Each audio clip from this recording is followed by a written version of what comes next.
Olá, estamos aqui para mais uma edição do nosso programa semanal Questão de Ordem.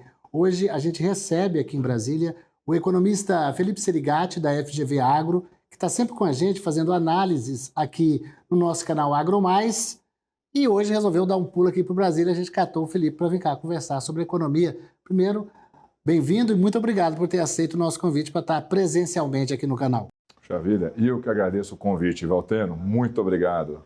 Pois é, antes de começar esse papo, eu falando, Felipe, como foi que você foi parar na economia? Felipe é paulistano, não é isso mesmo, Felipe? Exato. E que era do ABC, a coisa mais da indústria, mas acabou migrando para a economia do agro. Por quê?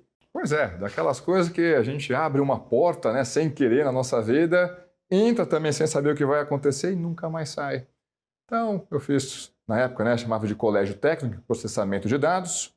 E no início do segundo ano da faculdade de economia, lá na Unicamp, lá em Campinas, tinha uma demanda ali, uma vaga de estágio para alguém que soubesse programação e um beabá em economia. Eu me candidatei para aquela vaga, eu fui escolhido e comecei a trabalhar com aquele grupo. Você faz um projeto, faz uma pesquisa, faz pesquisa de campo, faz outro projeto.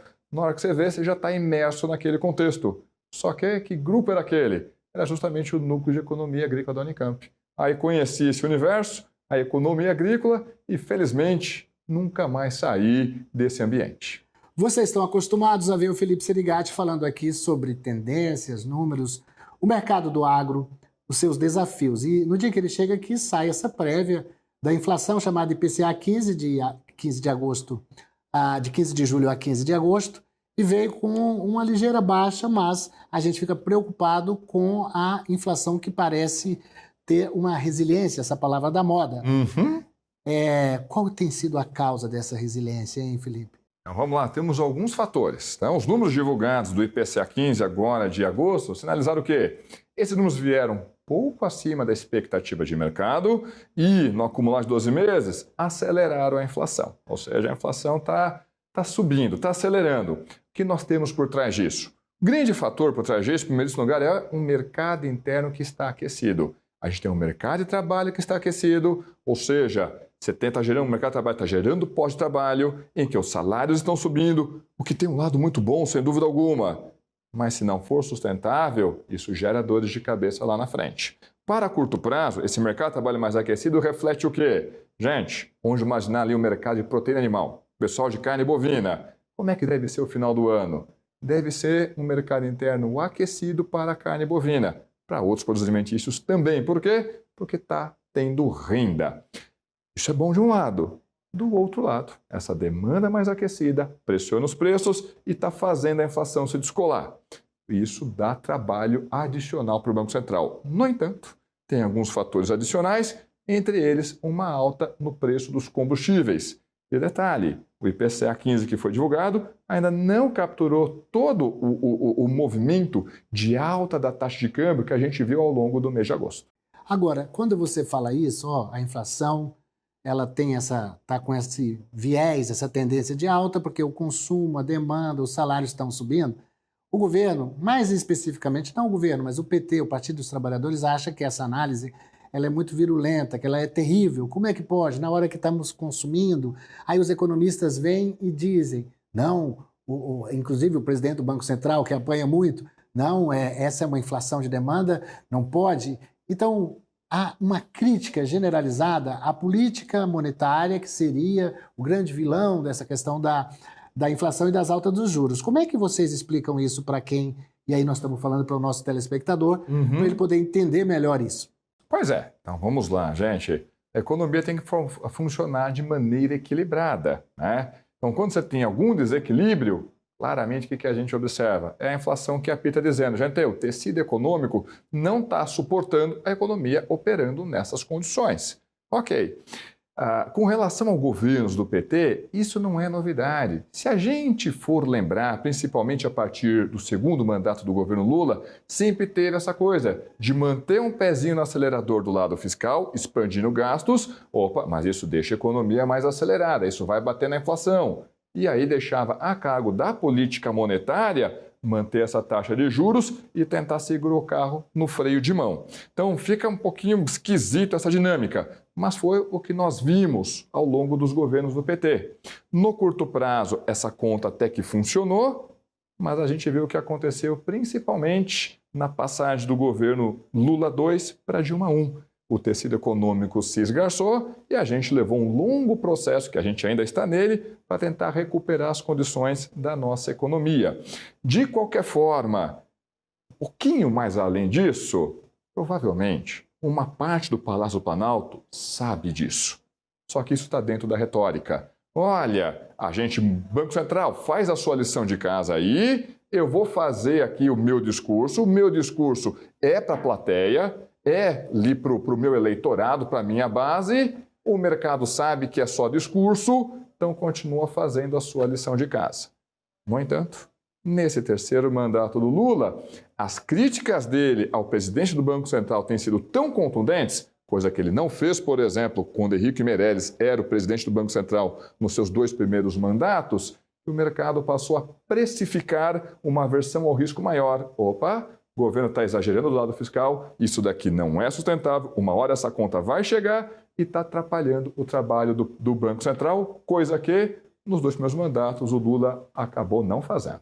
Serigati, a divulgação do IPCA 15 revela uma desaceleração com relação a comidas e bebidas, nosso setor do agronegócio. Qual tem sido o papel do agro na composição do índice inflacionário? Perfeito. Então, entre os grandes grupos do IPCA, a alimentação, né, alimentos e bebidas, responde para uma fração individual, ok? Só que, geralmente, por mais que seja volátil, você vai ter uma quebra de safra, vai ter um choque cambial, vai ter um problema externo e alimentos, por serem commodities, sentem o reflexo desses movimentos. Então, é muito volátil. Apesar de ser volátil, em geral, não é fonte de preocupação para o Banco Central. Então, você vê uma inflação de alimentos subindo. Isso é impopular, isso desagrada, por exemplo, o Palácio do Planalto, mas para o Banco Central isso não é tão problemático. Por que não? Porque, em geral, inflação de alimentos é um choque temporário. A gente viu durante a pandemia alimentos subindo fortemente. Na guerra da Ucrânia atingiu picos ali históricos em termos nominais. Veio a safra de 22, 23, aquela safra recorde, e a inflação de alimentos desacelerou fortemente. Mesmo com os problemas que nós tivemos na safra agora 23, 24, principalmente na safra de verão, a gente não viu a inflação de alimentos sendo um problema. Ou seja, incomoda o Poder Executivo porque alimento mais caro é impopular, super legítimo, mas em geral o Banco Central não se incomoda com isso.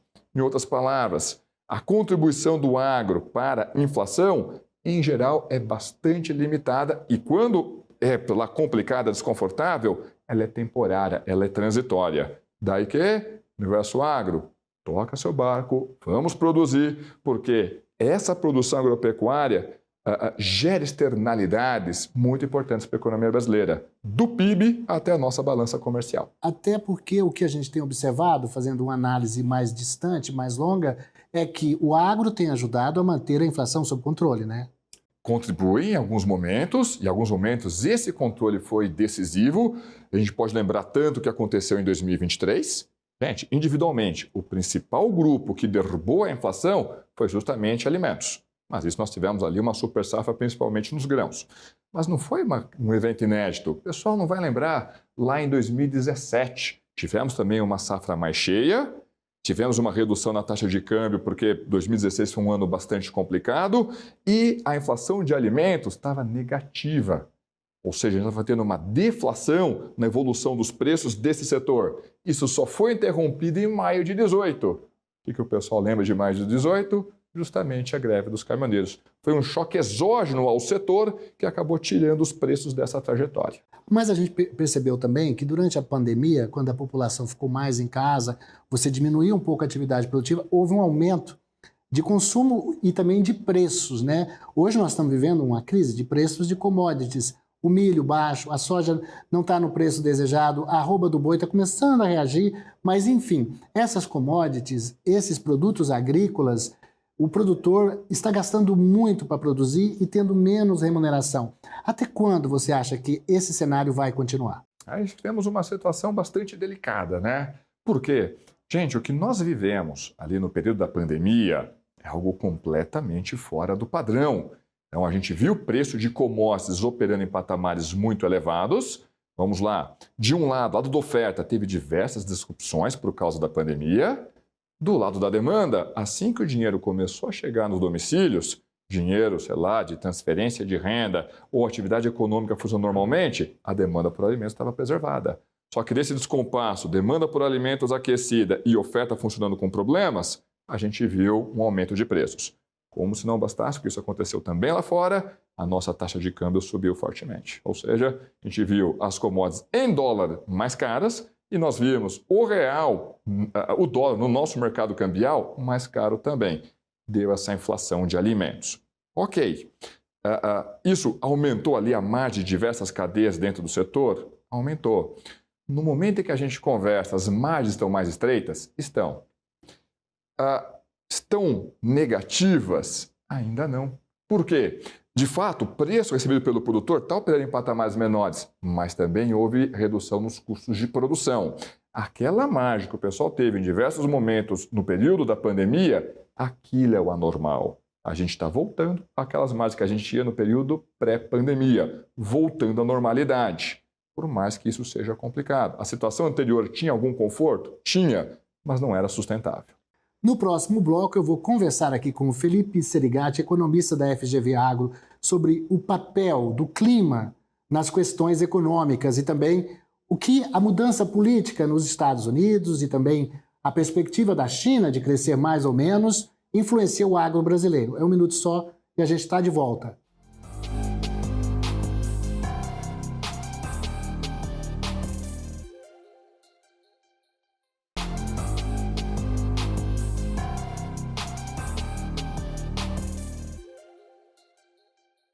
Olá, o Questão de Ordem está hoje conversando, batendo um papo aqui com o economista da FGV Agro, Felipe Serigati, que é analista de economia aqui do nosso canal AgroMais. Então, a gente fez um pouco do cenário interno, da inflação, das demandas, enfim, dificuldades do setor, mas a gente está vivendo agora um cenário que talvez não dependa muito da gente. A gente tem que olhar e saber tomar decisões e ser diplomático. Vamos começar com a eleição americana.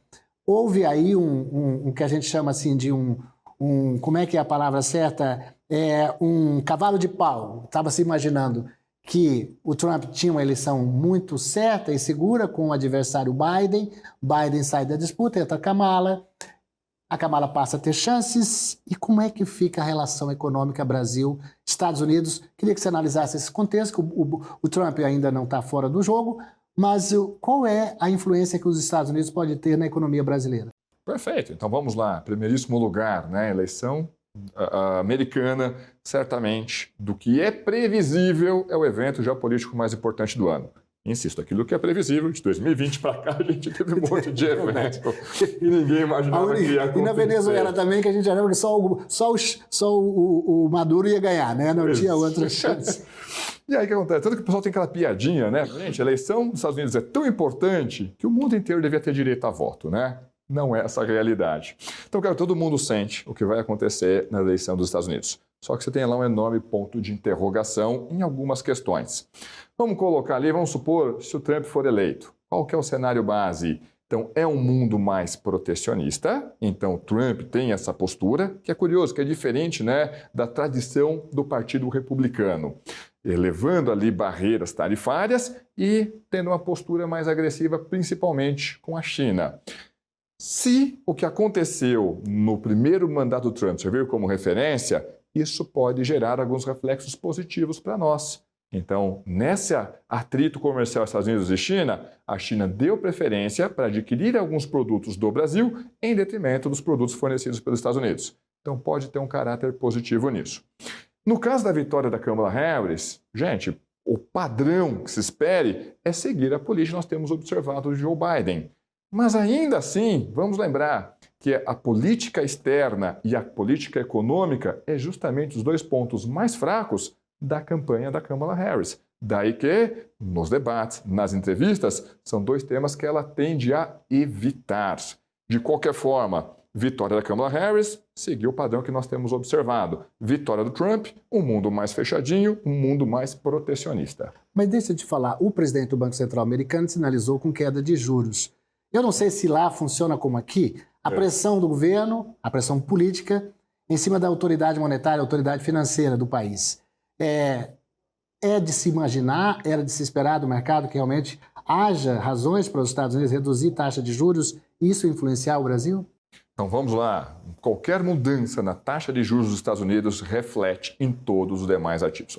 Se olhar para o mundo, quais são os 2 ativos mais importantes transacionados no mercado internacional? Primeiro lugar, títulos da dívida norte-americana. Ou seja, o que acontece nesses papéis reflete todo mundo. Segundo, mercado de petróleo. E veja que nós estamos tendo mudanças significativas em ambos desses mercados. Vamos lá.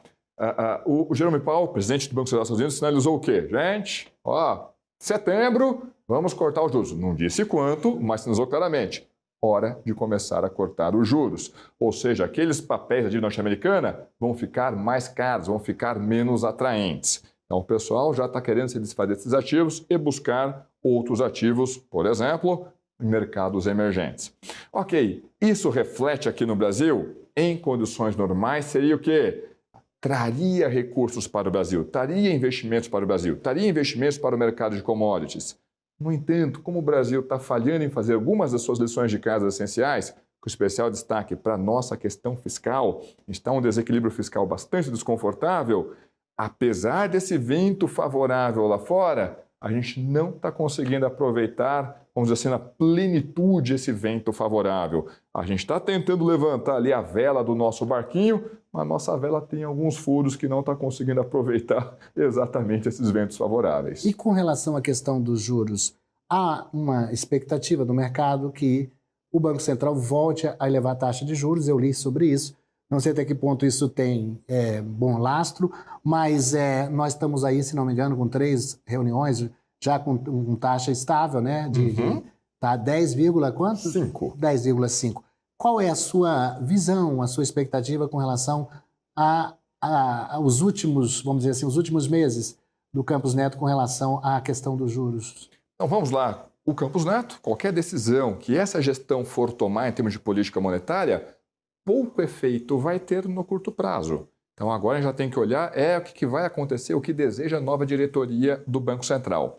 Diante disso, então, o cenário base não é de redução de taxa de juros, pelo menos não ao longo de 2024, certamente não ao longo de 2024 e provavelmente não ao longo de 2025.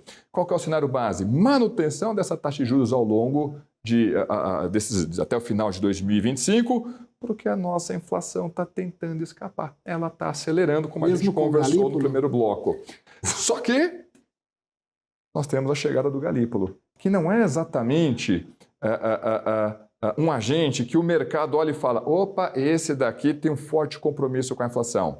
Tanto que, o que a gente tem visto na postura do Galípolo? Gente, a cada entrevista, a cada fala, ele está anunciando, olha, sou durão, se eu tiver que subir a taxa de juros, eu vou subir. Ou como brincou um outro economista, o Galípolo está falando de alta de juros até em festa de debutante. A gente está dando ele como certo já, como presidente do Banco Central. Né? Esse é o principal nome que o mercado tem precificado. Você falou, com a chegada do Galípolo, exatamente. A gente está... Esse é o principal nome. E, talvez, para comprar essa credibilidade... Galípolo tem aqui, logo nas suas primeiras reuniões, fazer o quê? Gente, vamos subir 0,25? Só para deixar claro, se tiver que subir a taxa de juros, eu não tenho medo de fazer isso. Isso tem um custo fiscal, tem um custo econômico, mas, dada a ausência de credibilidade, diferente do que aconteceu com o Roberto Campos Neto, talvez seja algo necessário. Então, veja, tem 2 fatores justificando por que essa taxa de juros ou se mantém ou talvez tenha uma leve alta. A inflação em si, que está acelerando, e a questão da credibilidade da gestão do Galípolo, caso ele seja indicado. Agora, Zé Rigatti, aqui a gente sempre faz essa ponte para o agro. Nós sabemos que taxas de juros elevadas, elas inibem o investimento, elas atrapalham o produtor rural. Nós imaginávamos que nesse plano safra, que no ano passado estava 13, alguma coisa a taxa Selic, aí a taxa, enfim, quando o governo entra para fazer essa equalização, os juros do ano passado ficaram no mesmo patamar desse ano, com a Selic mais baixa.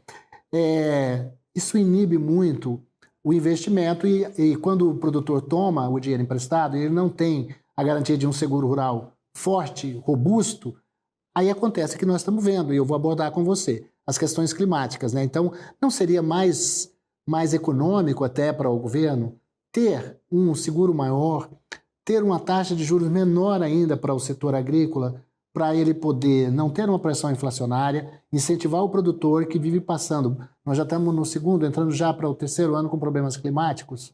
Pois é, não, tocou ainda assuntos fundamentais. Em primeiro lugar, o Plano Safra, a nossa expectativa é que haveria alguma redução mais consistente nas taxas de juros oferecidas, né? Não foi o que nós vimos. Por trás disso temos o quê? O problema fiscal. Então o governo está dizendo, gente, ok, isso aqui eu fazer uma taxa de juros menor, isso aqui me custa recursos. Recursos que eu não tenho. Recurso que está sendo disputado à tapa ali dentro do governo. Então o espaço está limitado. Do outro lado, uma valorização do programa de seguro rural. Só que aí o problema é mais embaixo. Você tem dois programas associados ao seguro rural. O PSE, que é o tradicionalzão, né, o programa de seguro rural que está associado ao que acontece na lavoura, e o Proagro, que está mais associado ao crédito. E devido a esses 2, 3 anos, com quebras de safra, devido a problemas climáticos, gente, ano passado, o gasto com o Proagro foi de 9 bilhões e meio de reais.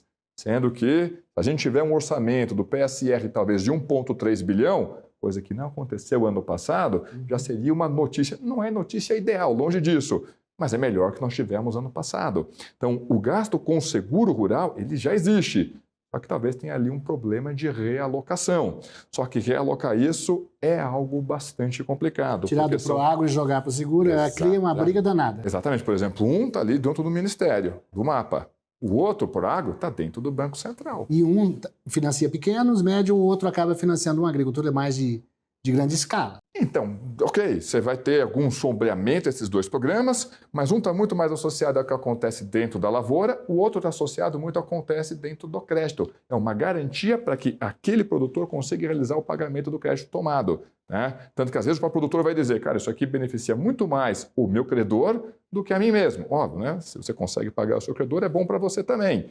Mas o programa de seguro rural, aquele com desenhão mais tradicional de seguro rural mesmo, é o PSR. E esse, infelizmente, ano passado, a gente não viu um orçamento razoável. Vamos ver se esse ano você tem ali uma liberação maior de recursos. Mas isso não é previsto no Plano Safra, isso acontece ao longo dos meses em créditos suplementares. Como eu anunciei no bloco passado, eu ia tratar também da questão da China. De que forma que podemos esperar a economia chinesa proximamente? Queria que você fizesse uma análise de cenário de curto prazo, médio e longo, por favor. Perfeito. Então vamos lá. Gente, quando a gente olha para a economia internacional, como se fosse ali um aviãozinho, tem 2 grandes turbinas. O resto é tudo passageiro, tá? Então vamos lá. Grande turbina, Estados Unidos. Redução da taxa de juros dos Estados Unidos, isso faz os Estados Unidos crescer, isso é bom para a economia mundial. China, ela tem problemas internos, não é de hoje, mas o Xi Jinping está falando o quê? Minha economia aqui vai crescer algo em torno de 5%. E o Xi Jinping entrega o que promete. Então, quando a gente olha para a economia mundial, o cenário em si não é ruim, tem riscos, sem dúvida alguma. Para o agronegócio brasileiro, essa situação da China ela é interessante? Sem dúvida alguma, é o nosso grande parceiro comercial. Óbvio que tem questões comerciais ali que são complicadas. Vamos falar, por exemplo, nossas exportações de carne bovina. Tá? Não só de carne bovina, de proteína animal de forma geral. Já vimos esses embarques valendo bem mais em dólares. Já vimos embarque de carne bovina a $7.800 a tonelada. Hoje está sendo exportada a quanto? 4.300, 4.500 dólares. Olha a diferença que é isso. Enquanto não houver uma valorização dessa proteína no mercado chinês, é difícil se refletir no preço internacional desses embarques brasileiros. De qualquer forma, em termos de volume, nós temos uma grande parceria com relação à China. A parceria que é uma dependência mútua. China, com bom crescimento, mesmo que com riscos, isso é benéfico para o universo agro-brasileiro. No entanto, por mais que a gente não tenha alternativa para substituir a China, a gente tem que continuar nessa busca que tem sido feita de tentar ampliar, diversificar os nossos parceiros comerciais. E é o que nós temos feito com uma ampliação mais de 100 mercados abertos aí nos últimos 12 ou 15 meses, que é o tempo do governo Lula 3. Felipe Serigati, obrigado pela sua presença aqui. É sempre bom estar com você, esclarecendo aos telespectadores. Você fala muito bem, nos ajuda aí, porque essa grande fazenda a céu aberto, que é o agro brasileiro, precisa exatamente saber o que fazer. E o produtor não tem condição de saber, ele não define o preço, né? Ele não define o tempo, ele não fica dependendo de crédito, não define juros. Então, é um corajoso, um bravo. Que bom que você escolheu essa área da economia para poder nos ajudar.